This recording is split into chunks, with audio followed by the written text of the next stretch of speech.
Step back, twist up to drops. Cross step, hip lift. Step back, twist up to drops. Your head angle draws attention to your hip work.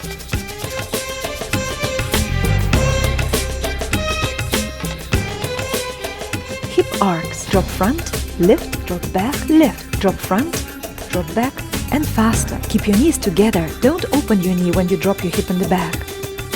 Drop front, lift, drop back, lift. Keep your chest high up. Engage your abs on the hip lifts and your supporting leg glutes on the hip drops. 2 hip drop releases. Hip drops, front, back, front,